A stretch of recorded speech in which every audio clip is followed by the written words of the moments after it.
there. Are you perhaps not sure about how to make self-care a priority in this new normal? There's such a hustle and bustle about everyday life before we even got into pandemic, before we even experience now what we are going through.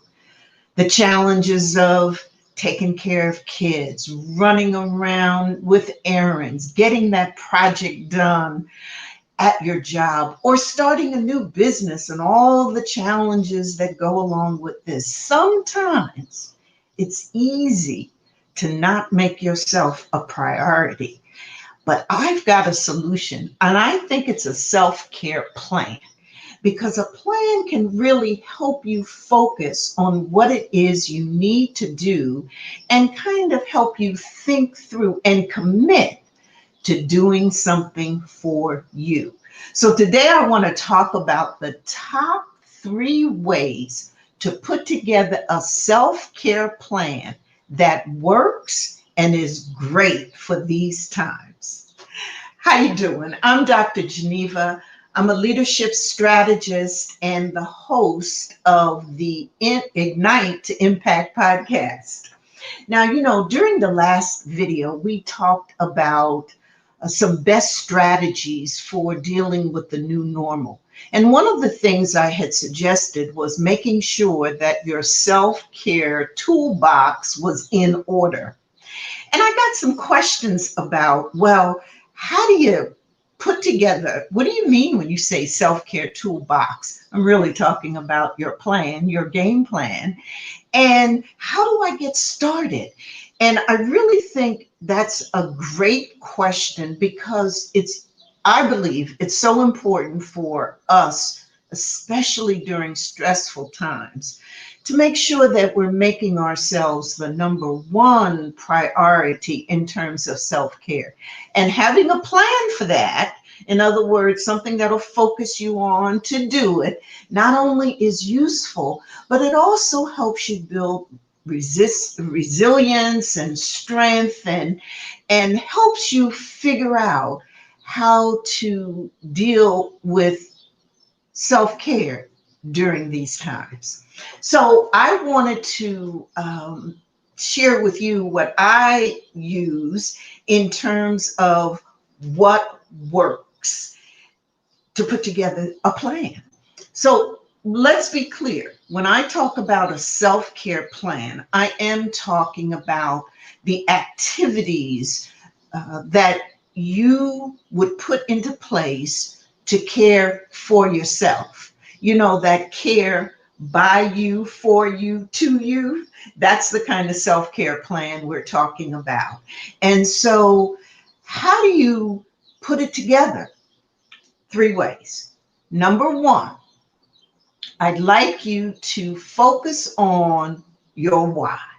So why do you want to do this in the first place? I mean, why do you want to take care of yourself? What is it that you want to fix or restore or improve in terms of your self-care? Think about it like a car. You know that you regularly get the oil changed, the maintenance checked out. Why do you do that? You do it because you want the car to run safely, and you want it to, make sure that when you get behind the wheel, it's running. Well, we put our bodies through an awful lot on a daily basis. And that self-care that we do is the same kind of thing. We're taking care of ourselves inside and out. But the difference is when we make a plan, we're doing it with intention. And so we're taking the time to do it. And so if you're not clear on your why, your self-care routine is not going to last the test of time. You'll find all kinds of excuses to do something else. So what I want you to do is get up close and personal with yourself. Decide the main reason for implementing a self-care regimen. Okay. And then, of course, I'll always be telling you, I always think it's important to write it down. whatever it is you decide. Number two, and I like to really talk a lot about this with my clients and the people I work with, because so often, many times, people don't even know what we mean by self-care or understand that there are at least 5 different areas where self-care matters. Psychological, the mind; emotional, your emotions, how you feel; and spiritual, your soul; physical, and that's the area that most people think about when you think about self-care, how I'm going to get out and exercise; and then social, your connection with others.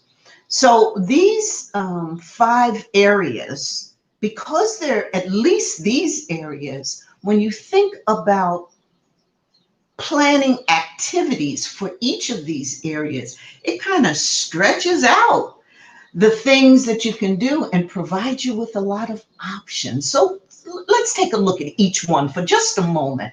So when we think about the self-care for the mind or psychological, I think about music, listening to music. When you listen to music, doesn't it make you feel good, like you want to go around? I know I have it on all the time. I be dancing. I love it. Candles, lighting candles, using essential oils, counseling, therapy, self-care for the mind. Okay.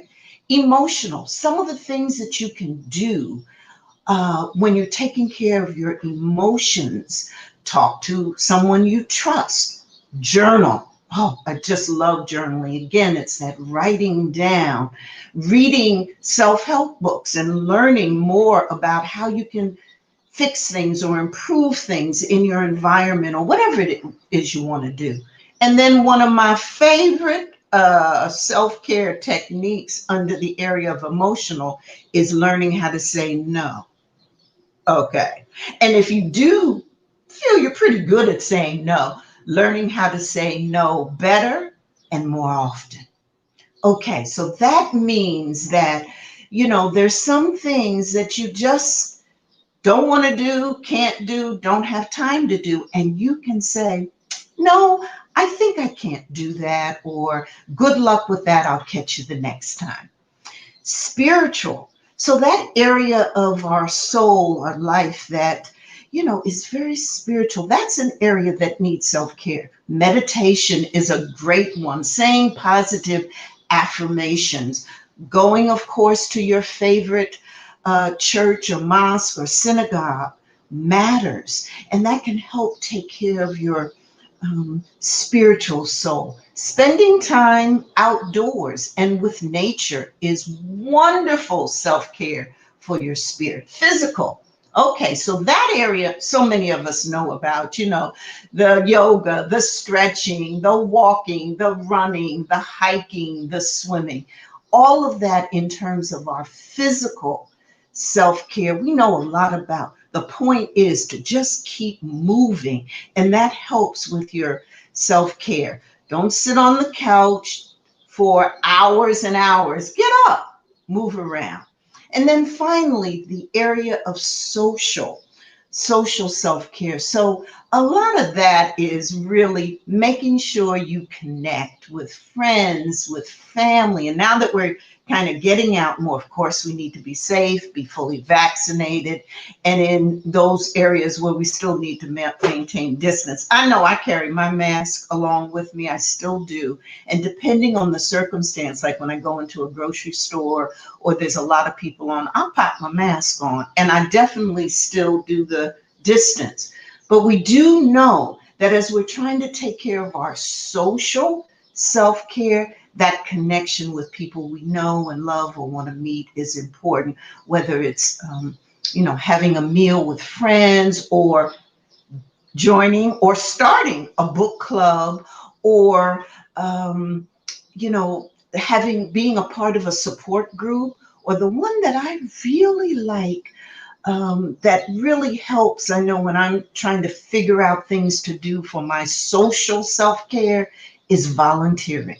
So we could do a whole episode on that because, volunteering, it helps you feel good and you think you're helping somebody else, but so often you're really helping yourself. So that helps with that social self-care. So the bottom line point of talking about these 5 areas of um, self-care is to say to you, you have lots of different aspects to your life. And when you think about them, you can, in fact, develop activities for each one of them. And so that gives you a full agenda of things you can do. So the third and final way that I want to share with you to how you can make your self-care plan, and these 3 ways work, okay? This third way is to schedule it. Oh, I know you're getting ready to say, schedule it. I don't have time. And that typically is the excuse that we hear when we talk about self-care, the lack of time to do it.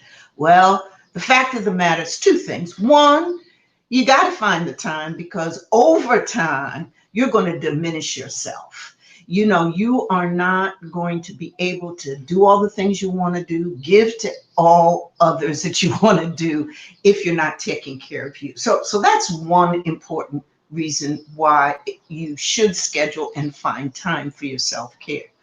But the second is that oftentimes the self-care techniques that we can think of and create, like the examples I just gave, don't take a whole lot of time. Some take a few minutes, others may take several hours, but it's entirely up to you and how you schedule it. But the thing is, don't make the mistake of denying it and saying, oh, I just don't have time to put together a self-care plan for myself.